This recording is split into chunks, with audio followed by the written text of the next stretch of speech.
is important. So I'm going to jump into this, and I had some thoughts based on some of our conversations yesterday. So as always, before we jump into anything, I just want to set this up. Hold on one second.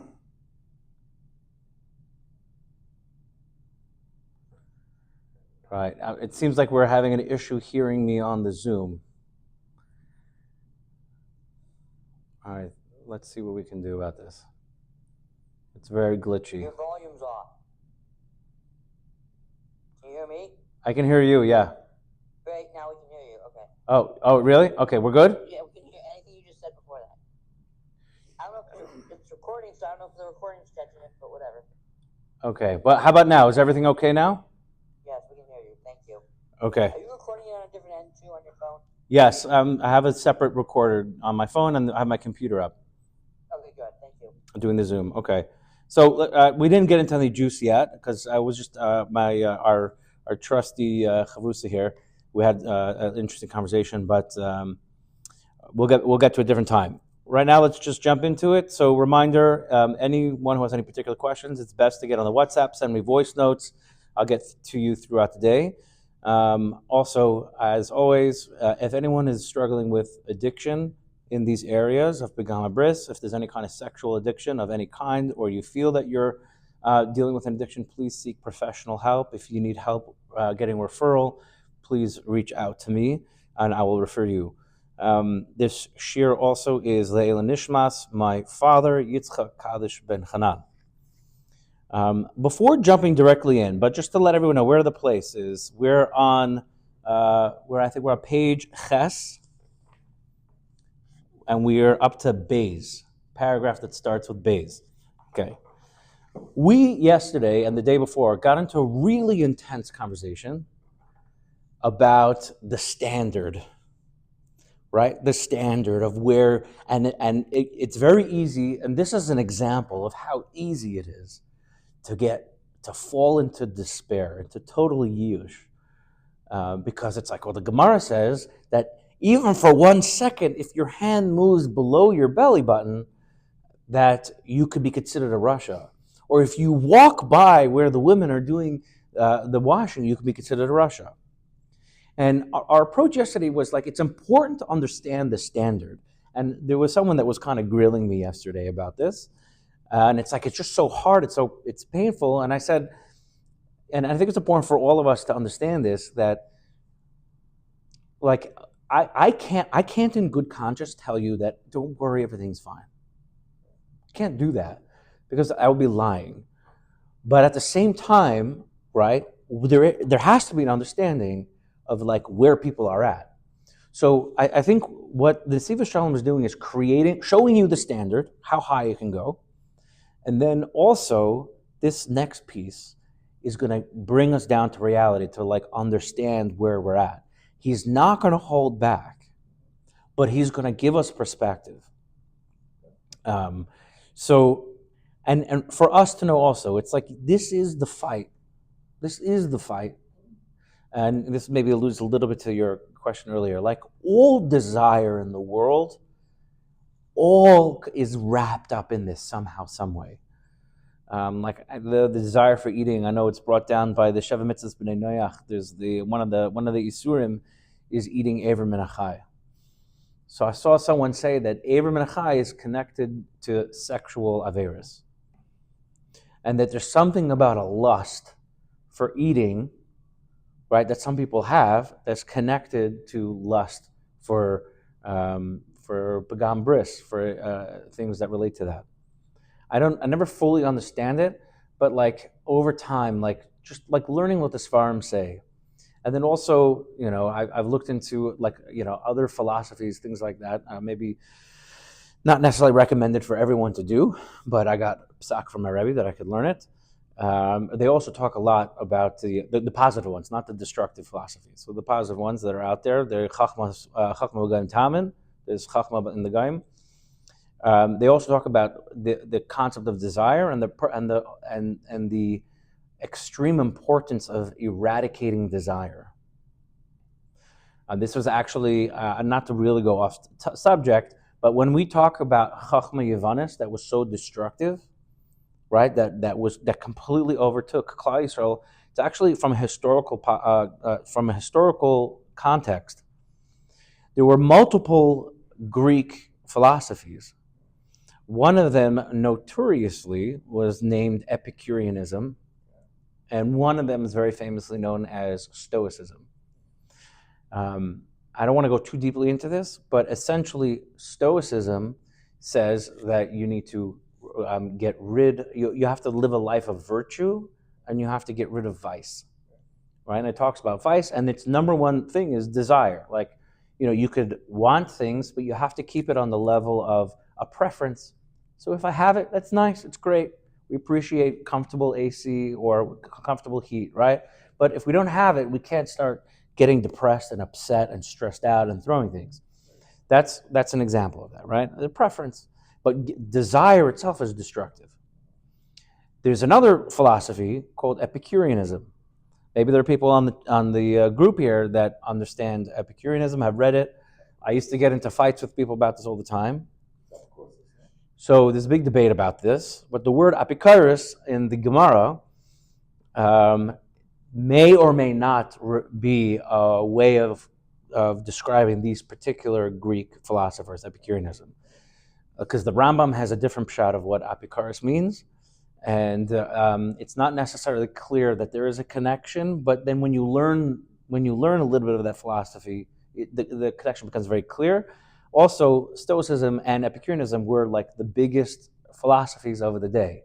So to say that the Tanoim and Amoraim didn't know what Epicureanism was or Stoicism would be saying that they were idiots and chas v'shalom. They knew what was going on in the world. They were not just geniuses, meaning smart on them. They were very worldly and understanding of the world as well, so that they could lead and teach the way they need to. So Epicureanism's whole key focus is pleasure. And I once got into a big fight with someone who was like very into like Greek philosophy. And he's like, well, Epicureanism doesn't mean just any pleasure. It's a very sophisticated level. And it's like, real pleasure means not taking pleasure in like, immediate pleasures, but like looking for long-term pleasure. There's a whole tire. And the Epicureans do believe this, that they're trying to rise above physical pleasures to get the real pleasure of wisdom and knowledge and all of that. So I call bunk on all of that, because your core nuclear reactor driving force is pleasure. So you give me a whole shtickle tire about, no, I want intellectual pleasure, I want meaningful pleasure, I want this otherworldly pleasure, and it's complete narishkeit, because just historically, Epicureanism, there were maybe a few people that took it seriously, but they generally all kind of devolved into pleasure-seeking people.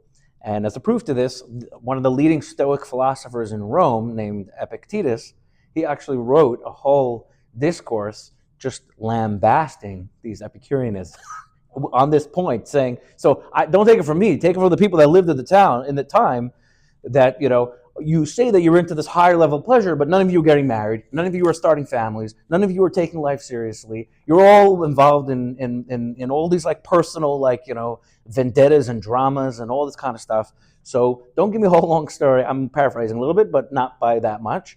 And essentially the destructive Greek philosophy that made Misyavnim, that made the Yidden fall to pieces, was this Epicureanism. And there's some historical basis to that.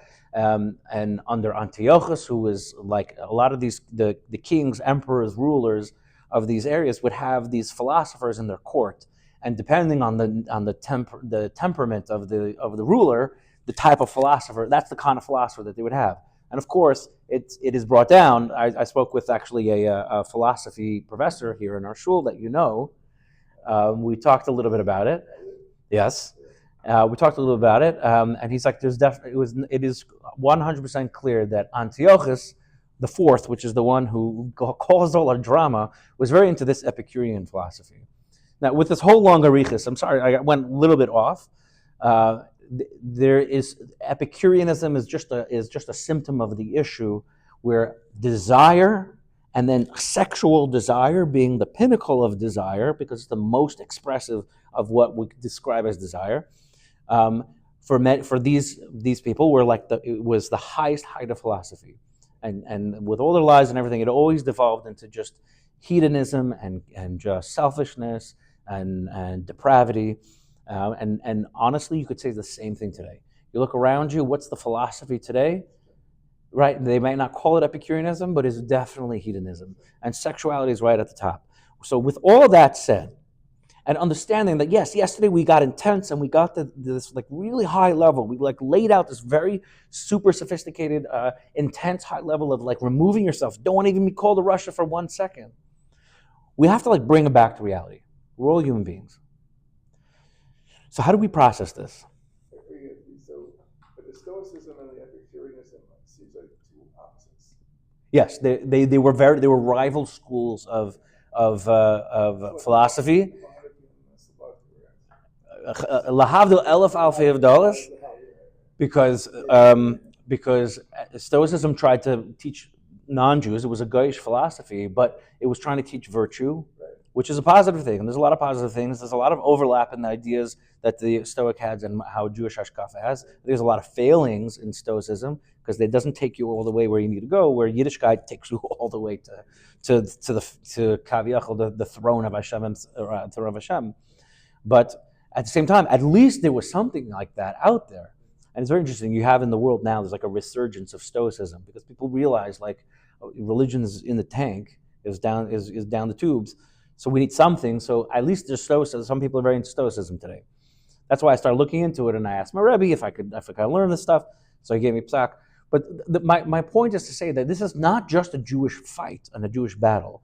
But what is Jewish is that our neshamas, which are unique neshamas, they are in a lot of ways more greatly affected. But not that non-Jewish neshamas aren't affected, chas v'shalom, but because of our particular role and the nature of the chelik elokah mimal that we have, there's a certain sensitivity that is much more affected when we're doing things that we aren't. So, but let's all be real for a minute, and let's start with Beis. Ha'adam b'mei haneurim, a person in his youth who b'mloi resichas damai, he is filled with a boiling blood. His blood's boiling. U'mloi ataibus u'chukas rois, and he's filled with desire and yearnings that are not good. Ha'ayin roya v'halev choimed. The eye sees and the heart desires. And just, I know I kind of rambled a little bit, but I just wanted to give some kind of foundation because we need to pull ourselves down from yesterday's maybe intensity into reality. The Nesivos Shalom here is not ignorant of real people. We all have this drive, and especially in our generation. This is opposite the Kriya Shema, because it says, the heart comes first. Right, interesting. This says the eye comes first. Right, so I think there's Torah on that. I'm like remembering something in the back of my mind, but I don't want to say it because I'm not clear on it. But I think there's Torah on that. So let me look into it a little bit. I'm going to ask somebody. But what's interesting today, I actually, because I read an article recently about this concept where the phone companies, like social media companies, Apple, Android, and also the pornography industry, they all figured out that everything about desire is only up in your head. It's all there. It lives there. So instead, like in the old days where you had to like really seek out like another human being to engage in an illicit act, and or even the act with yourself had to be done like a certain. So the technology today has all been geared to just let you live here, and you see it. Kachava, like people who are stuck in this world of begam bris, you're like I think if we could take perspective for a second, right? You're using a screen. It's a piece of glass with light diodes on the other end or whatever it's made of on the other side, just shooting different color lights at your eyes. That's all it is. And in your head, there's a whole fantasy world of like, or whatever Yetzer Hara is out there. But it's all fake. It's completely fake.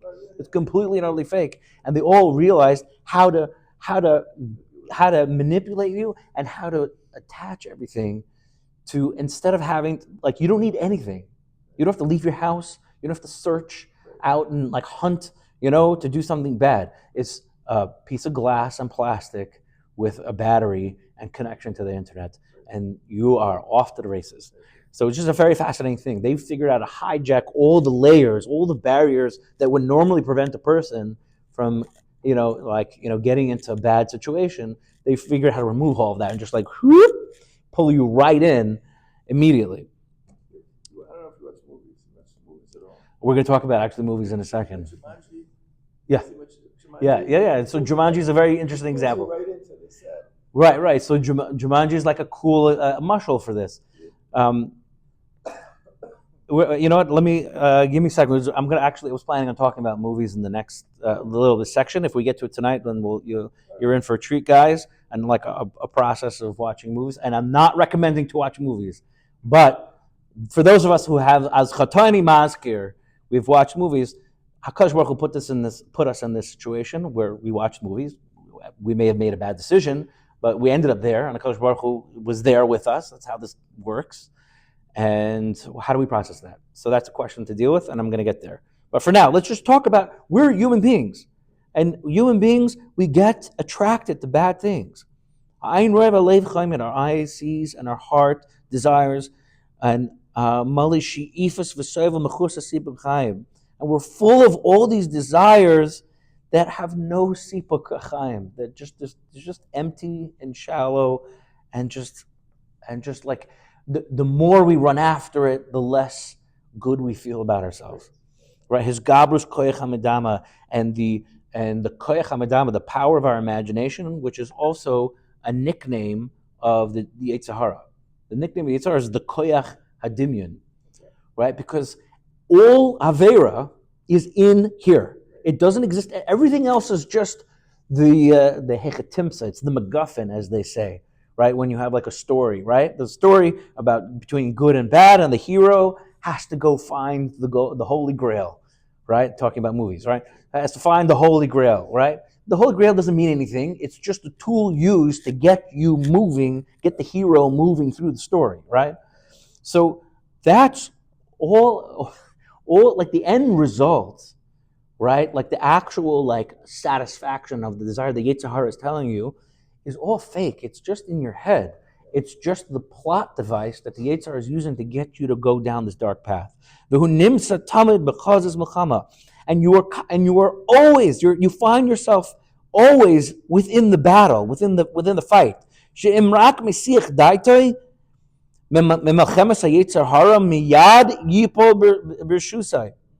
That if you even just are mesiach das for a second, if you just are like, you let yourself stop thinking about it for 1 second, you will fall right into his rishus. It's like, I want to break today. I'm a good guy. I'm going to Shacharis. I'm learning. I'm going to Shovavim shir. I went for the first 3 nights Bertzifis, and I'm into it, and Adam is riling me up. Or maybe I'm getting even messages, Adam is not riling me up enough, and we're not going on this long enough, which is, I'm fine with that. We will find, we're going to get into some juicy stuff here. But then on the 4th day, tonight, it's like, I don't know, like, I'm a little tired. I'm not going to focus. I'll be back tomorrow. But I'm a little tired right now. I'll take a break. Yetzer Hara loves that. He loves that. He loves fired up people who give up. See, the guy who gave up, has already given up and is just dead and numb, Yetzer Hara doesn't care about that guy because he already did the job. He's done. He's used up, right? Whatever energies Yetzer Hara was trying to take from him is gone. It's over. He likes the guy that's like in the fight, because his blood's pumping. There's energy happening. He's doing mitzvahs, and again, all the koyach hatumah have to feed off of something, and they all feed off of kedusha somehow. So they love to feed off of a juicy guy, but it only works if they're mesiach das, and that's why we're constantly in this limbo. We're in war, guys. It's war out there. It is a battle to the death. That's the perspective we're going to talk about a little bit later, but it's a battle to the death. V'atikun gomer l'kol kochas hara sheba'adam, and the tikkun gomer, the way to fix this, for all these bad koiches that are in the person, according to Chassidus, who adavar akasav that we see in the pasuk in Shmos in this week's parsha coming up, ki mimenu nikach lavoid es Hashem. And there's a very important mashal here. I'm running out of time, but maybe we'll go over because I had a longer preamble. For those of you who wanted me to go longer, maybe I'll go a few minutes longer for you guys. Got to do it. I got to do it for you guys because you guys are committed. You guys here on the Zoom, you over here in the group. So in this pasuk, we say ki mimenu nikach lavoid es Hashem ki ein ra yored. Okay. Oh wait, 1 second. That's a pasuk in Shmos, and that's when Paroi is getting a little stressed out with the Makkos, and he's like, Moshe, you can just like go for a few days. Remember that story? Go for a few days. Take just some of the cattle you need to do your shechting and your stuff, and then come back. And like you get it out of your system. Do that Jewish thing. Do your gap year in Eretz Yisrael, and then come back and go to college. Sorry, guys, college is wonderful, but unless it's not. But if I'm riffing too hard, then please someone stop me. Let Jake know to stop me. But right, but that's what Parah is saying. It's like do the Jewish thing for a little bit. Go to shul on Shabbos, but during the week you're mine. Right, during the week you're my slave. Right, you can do your Jewish stuff. That's what the Greeks also. The Yavanim did this. The Yavanim were like, don't stop learning Torah. Don't stop learning Torah. But don't keep Shabbos. Even when you learn Torah like that. Right. Well, so I think it depends how you learn it, but they were into just like learning it as like intellectual stimulation, right? But like don't keep Shabbos, don't keep Birchas HaChodesh, right? Don't do Milah, because those things set you apart. Those things make you different than everybody else, right? Just like be a learned man, wear your tweed jacket, smoke your little pipe with your glasses. Quote all Shas Poskim if you want. Quote it. Know it off the back of your head. But to actually let it affect you in any way, no. Do your Jewish thing, but that's what Parah is saying. That's Parah saying. And what does Moshe say? Ki mimenu nikach lavid es Hashem. He says we're taking everything, right? The full pasuk is we're going to take everything and we're not even going to leave a hoof of an animal left over. Why? Ki mimenu nikach lavid es Hashem. Because from all of the things that we bring with us, we'll take from it what we need to serve Hashem. So the Nesivos Shalom saying something so beautiful here. What's a deeper pshat? It's not just a practical, like, you know what I mean? Like, make sure to be prepared. Like, they say in the Boy Scouts, like, better to have it and not need it than need it and not have it, which is maybe good advice, right? But it could be a little bit crazy because you don't want to take everything.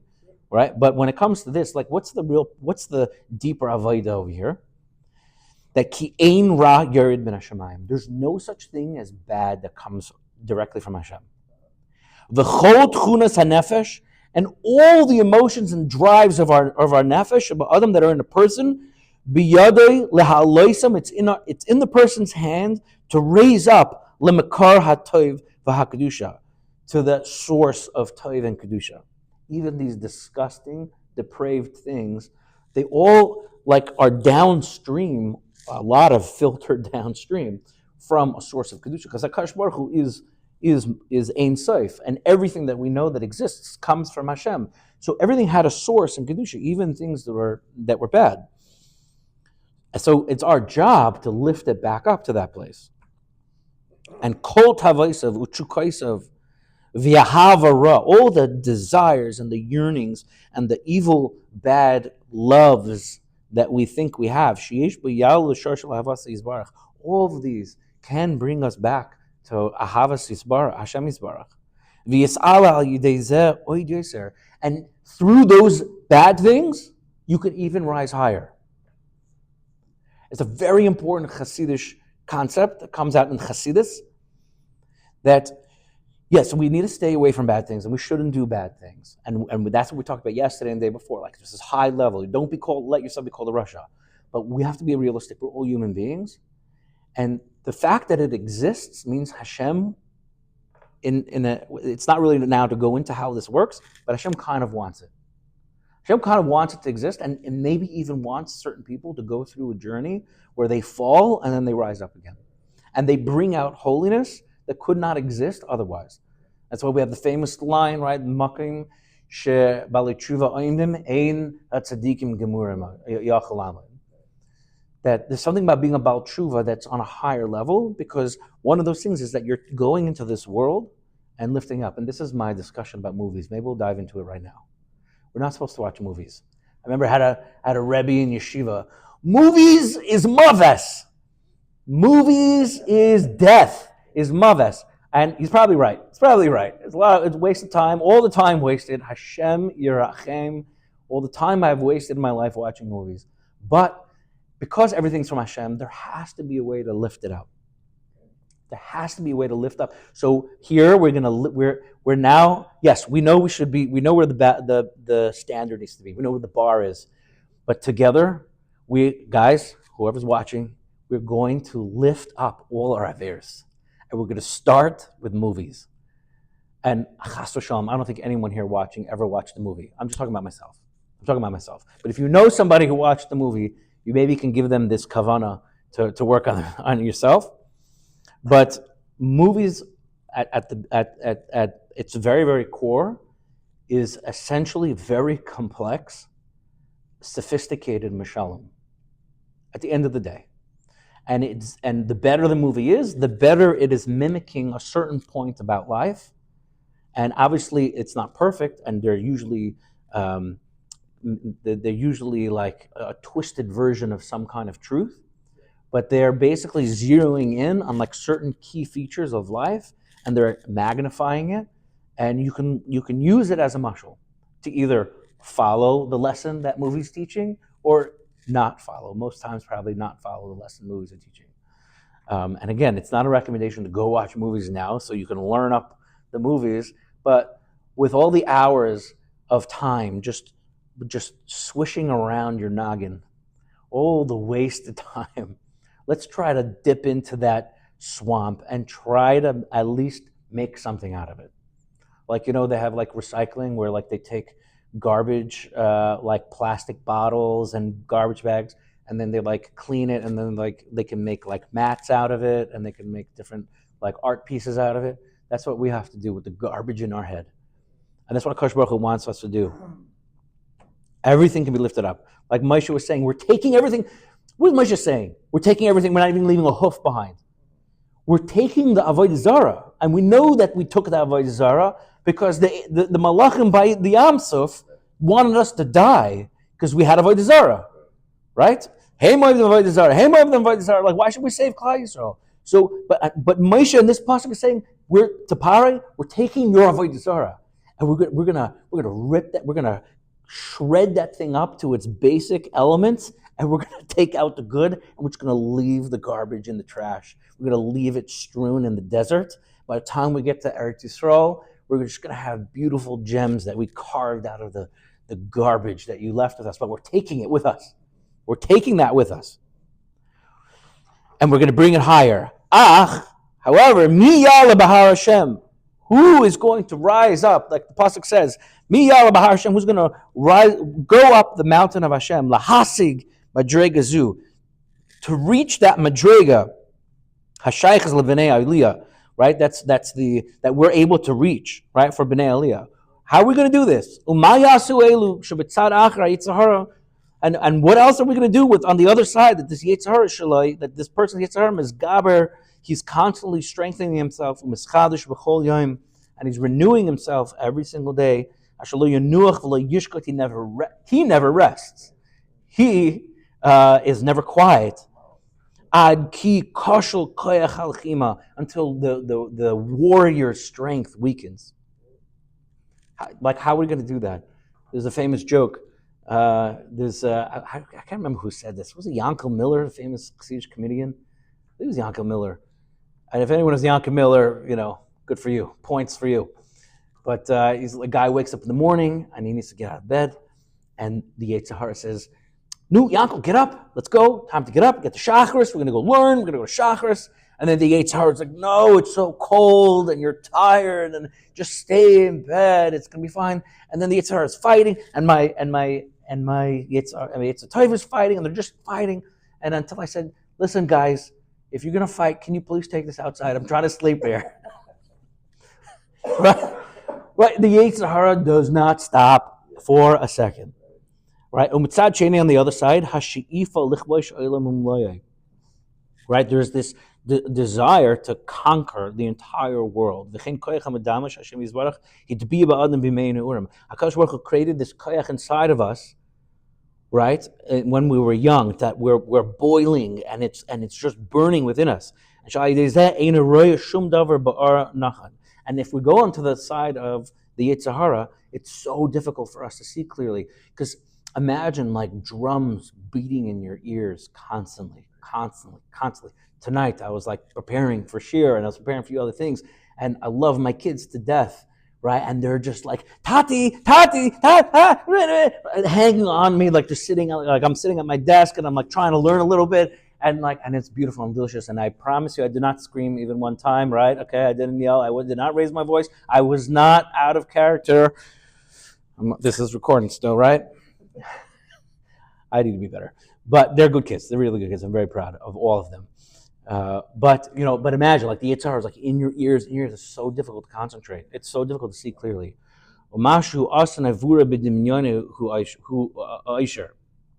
And imagine like carrying this, right? Like if we can imagine, we're carrying this this like bitterness, umasik mar, and we're confused and we think that the bitterness is sweet and that the sweetness is bitter. And this battle is in two ways. We can look at it in two ways. That there's these two visions of this battle for good and for bad that is crouching and waiting. It's waiting under the oil nefesh Bahamas, under this yoke of the nefesh Bahamas that we have, this physicality that's constantly driving us. And Chuvasai, the answer, Shaloi b'sichlius yitahar gever. The answer to all of this is not in using our intellect that we can clean up our act. The Yisayid V'Sharish Avodah wrote, I said this, Ki ra efshar lakar b'sichlius. It's impossible to remove it through intellect. V'rak kasher yorim Moshe yodai v'gavar Yisrael. Right, when we had the war with Amalek, it was only when Moshe lifted up his hands, that's when Yisrael was able to win. What does that mean? Hainu machama kveda. It was a very heavy war. Ubemaisim b'mesiras nefesh lilachem al kol tzad. And it's only through maisim of mesiras nefesh that we're able to be warring at all. Machshava ra v'istachas asura. So these evil thoughts, these bad thoughts, and looking at things that are aser, biyagia atzuma hamifareches aguf, with like this strong desire, like going out of our way to look at things that are inappropriate. Hamifareches aguf. It hurts. It really can destroy the guf. V'az Hashem ish melchama, but Hashem also, He's a ish melchama. He's a man of war. Hashem Yisbarach am ish loichem. Rabbi Sena, they said that Hashem Yisbarach is the im ish loichem. He is with the man who is warring, who is fighting. I need you to go dip into your movie Machshava for a second. If anyone has ever watched a movie about a soldier in a war, Rambo, I was Katani Maskir, but we're gonna take this davar mushchis and we're gonna lift it up, right? Like he said. So we're gonna take Rambo and we're gonna lift him up. He's the soldier lone soldier that will fight against the entire Russian army and destroy everybody with his knife and with an AK-47 that he picked up off the ground. We have to view ourselves as Rambo. We can't sit there and like learn up sugyas and be like too smart for our own good using our intellect. We have to get into that feeling when we see Rambo on the screen and it's at the end, like at the climax of the movie when he's about to like get killed, right? Before he's about to win everything, right? He's by himself and he's just facing down all the enemies. And he's just standing there looking and like ready to fight. We have to put ourselves, every one of us is that.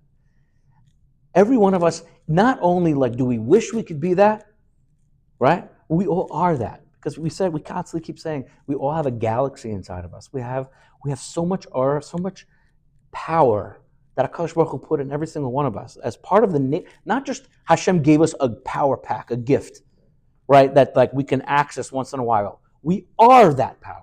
It is us. Our neshama, our chelik el-kamimal is a powerful entity, a powerful being put here by Hashem himself. So use those silly visions. Envision yourself. You're like at the climax.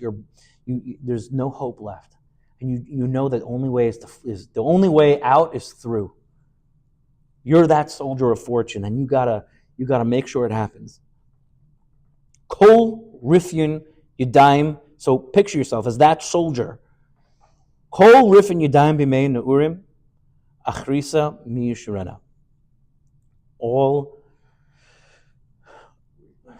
riffian, all damage and all not despair, but like all damage is in our hands. Is in the hands of bimei neurim when we're young. And achrisa mi yishurena. And how are we ever going to get out of it? V'rabim chalalim hapila gamim b'nei Torah v'yira. And so many people fall. So many people fall in this area, even B'nai Torah and even Yirei Shamayim.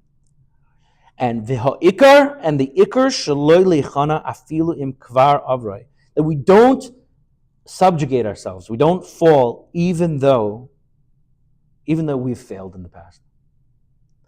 We don't let yourself down because you are a nuclear power. You are a star. Right, a gas giant star. I'm not a scientist. That you have the energy inside you of a million suns. It's just covered up with this thin sheet of drek, right? Is that and like whatever it is? We're all like that. It's not. I'm not you. Not. I'm not above this. We're all there. We don't give up, even though you failed in the past. Kamapama, many times.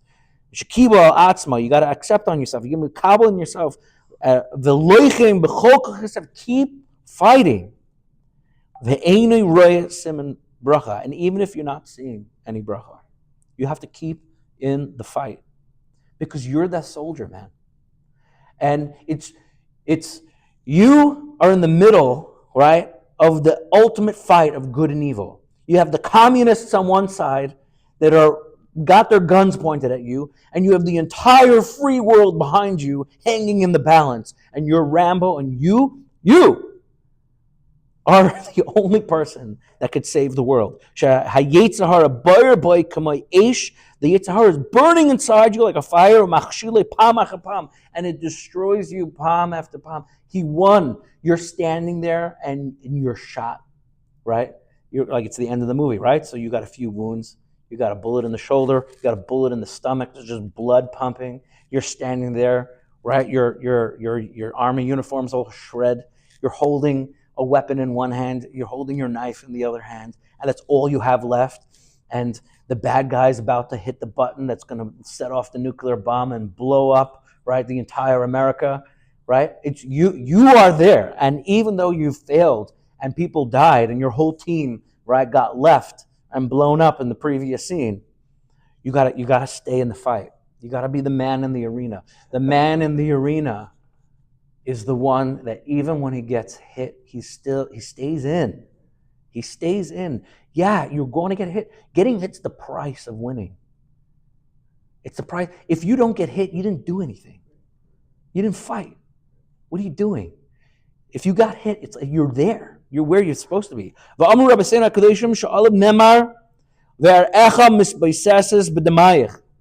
I saw you wallowing in your blood. right? This is also on Klal Yisrael. I saw you all in your blood. I'm not even going to use the imagery of Rambo because I already gave it to you. I'm just going to let Nesivos Shalom put that imagery in your head. Someone who has been pierced and injured in war, a soldier who's in war gets pierced. Remember, Rambo. Nesivos Shalom used the Rambo mashal. He didn't use the name Rambo, but he's using the Rambo mashal right here as we speak. Someone who's getting stabbed and pierced in war. From all sides, there's blood pouring out of him.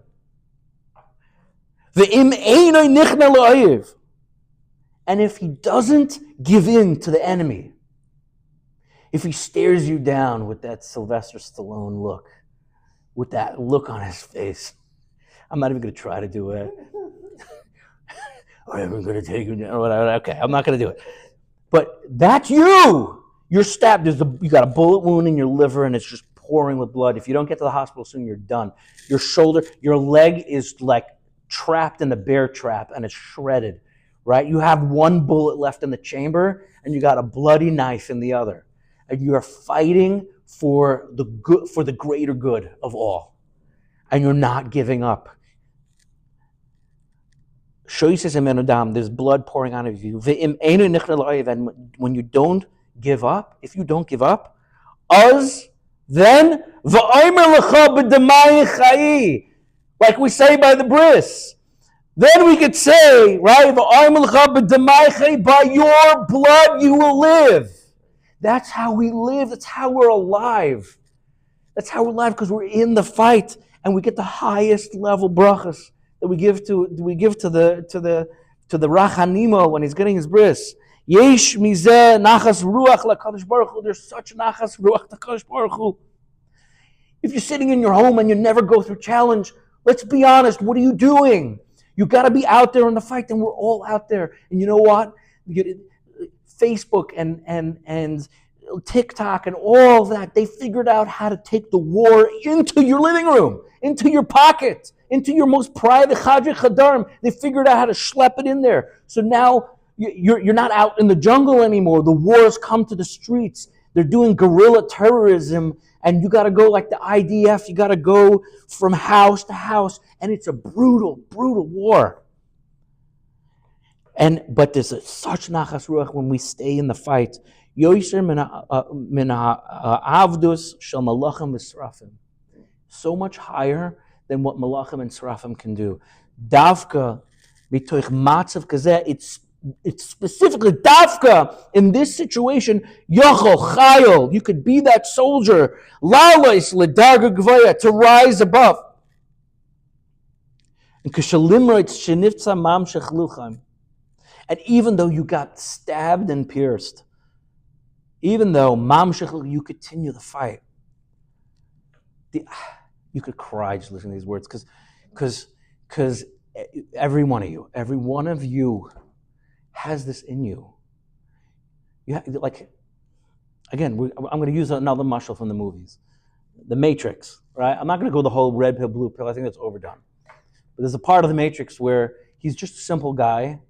Right, and he needs to know how to fight, so they plug him into the computer, and they download kung fu into his brain, and now he could be a kung fu master. Wow, right?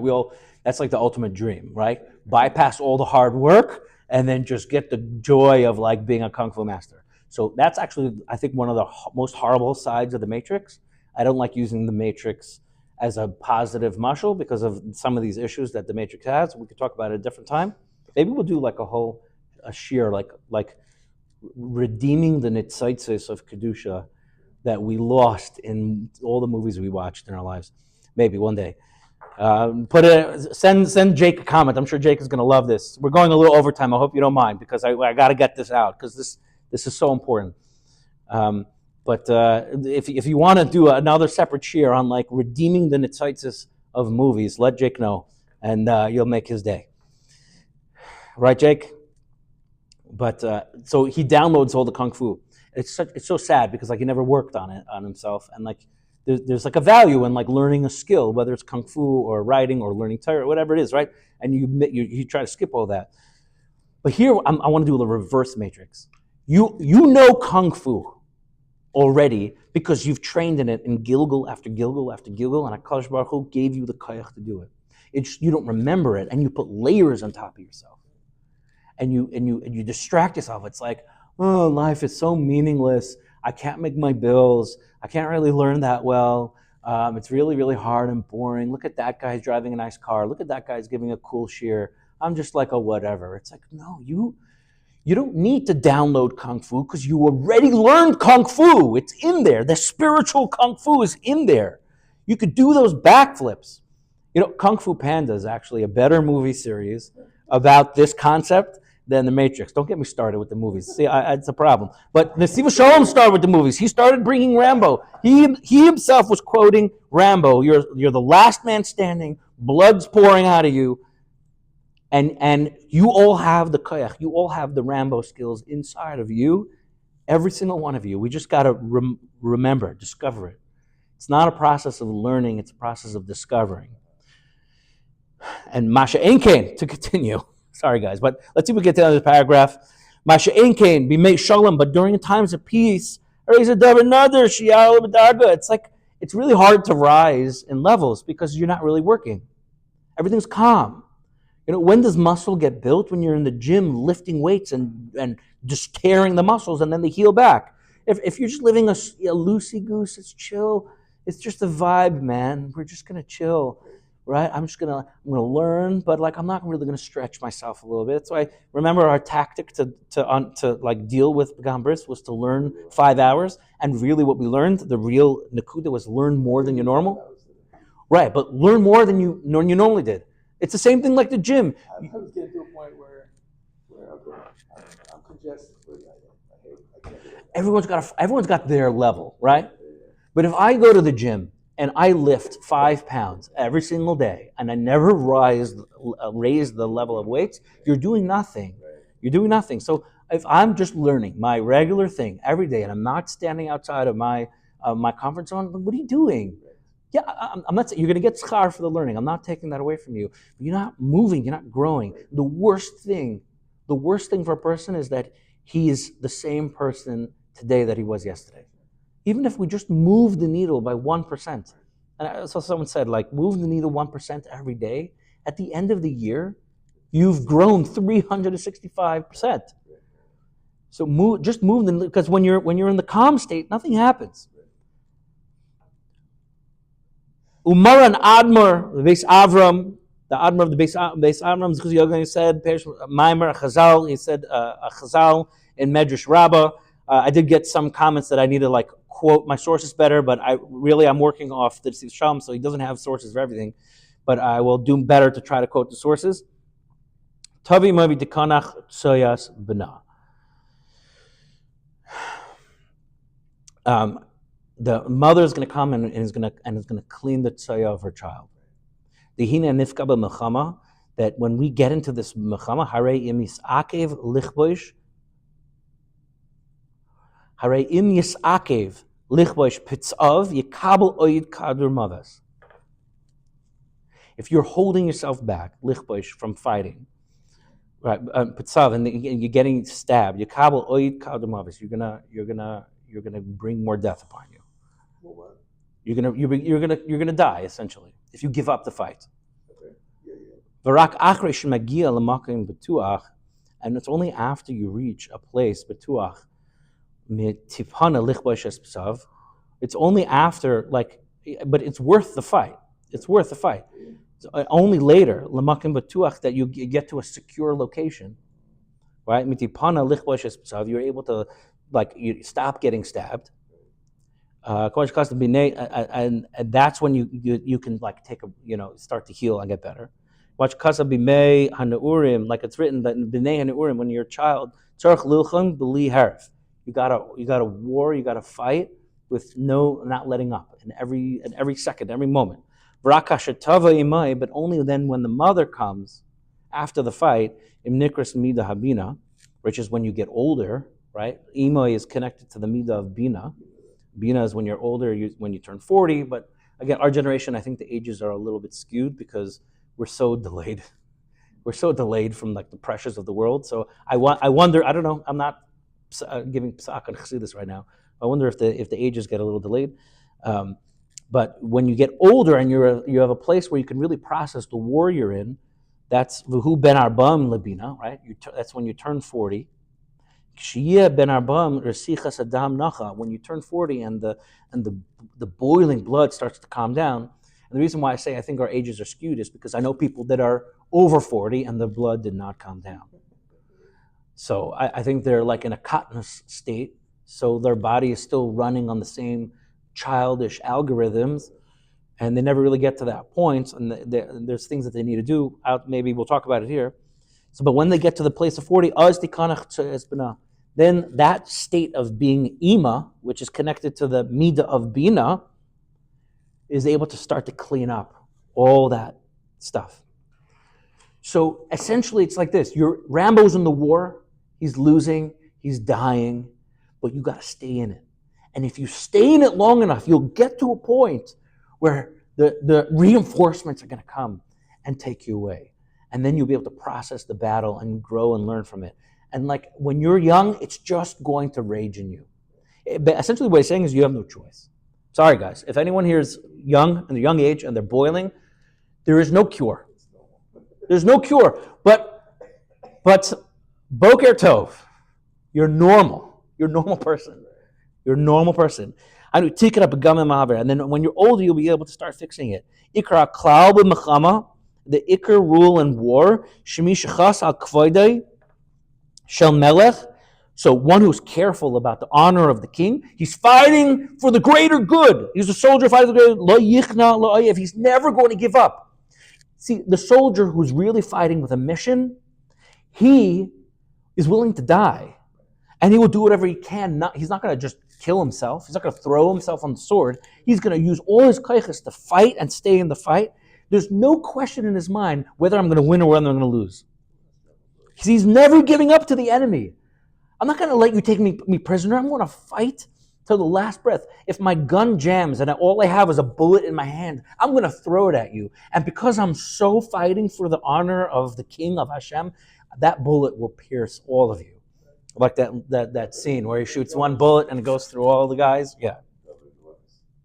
Right. So David HaMelech and Goliath.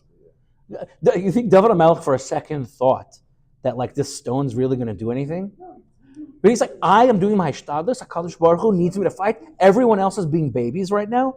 Or whatever the cheshbonis are, all I have is a rock. That's all I have. All I have is stones. I'm a little kid. That's all I got. I don't care whether I win, I don't win, whatever it is. It's the kvoid of the melech. And I'm going to stay in the fight.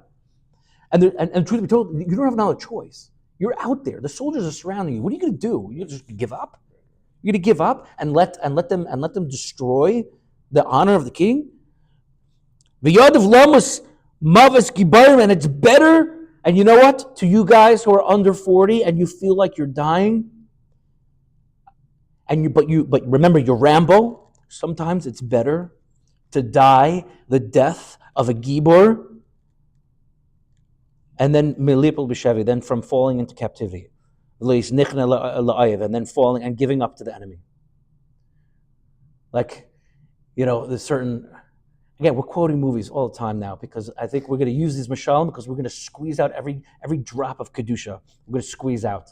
Of all the things we've done. And it's not going to stop at movies. Today we're talking about movies. We're going to look into our past. All the things we've done, we're going to squeeze out the nitzitzis kedusha, and we're going to take that nitzitz of kedusha, that spark, and we're going to just raise it and give it as a carbon to HaKadosh Baruch Hu. Every mistake we've ever made. That's what it means when we do tshuva me'ahava. This is what it means. When tshuva me'yira doesn't turn your averis into mitzvahs. You need to do it. It starts with yira. You do tshuva me'yira to just recognize that you went off the deep end. But then we go to tshuva me'ahava. Tshuva me'ahava means that you don't care about winning or losing anymore. You're in the fight and you're fighting for the king, and nothing else matters. Win, lose, I don't know, I don't care. I have a knife on me and I'm going to go against 1,000 people. That's how the Maccabees, the Hashmonaim won, right? Rabim b'yad mi'atim. This is how every single tzaddik in Klal Yisrael lived, especially during the worst times of our history. We did not give up the fight. That's in every single one of you. That blood is pouring and shooting through those veins. So yes, you're under 40 years old and your blood's boiling and you fell and you looked at things you shouldn't and you were looking at websites and you were Isaac and Moitzi Zer Levatala and you maybe some Chas v'shalom, no one here, but maybe someone will listen to this and they've actually were in illicit relationships with other people in a way that wasn't kosher. But you still have the blood. You still have the blood of a yid coursing through your veins, and your neshama still bright like 10 million suns, burning with a desire. And yeah, you might feel like you're dying. And maybe it's good to die the death of a warrior and get back in the fight. Get back up again. Get back up again. This is the concept of Hashlama im hamatza, being whole in a situation where there's no way to succeed. Kumash Amar Maran Mikubrin, the Rebbe from Mikubrin, Shagarua beyoser. Shagarua beyoser. It's so much less. Im mashlim, if you're whole, sheyishar kamay achshav. Sheyishar kamay achshav. That if you were left.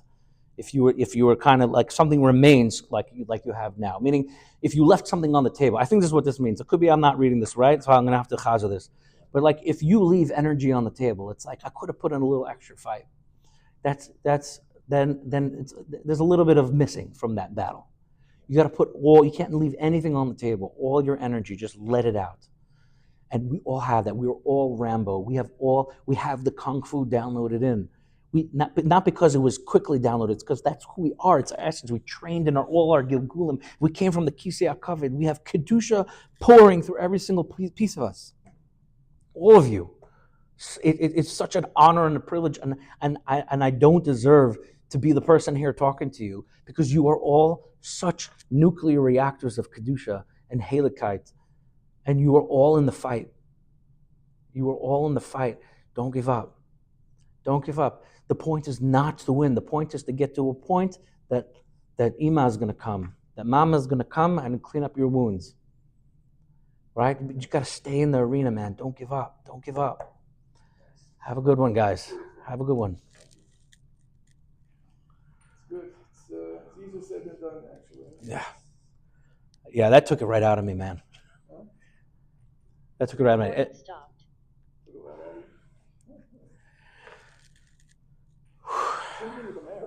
That was cool.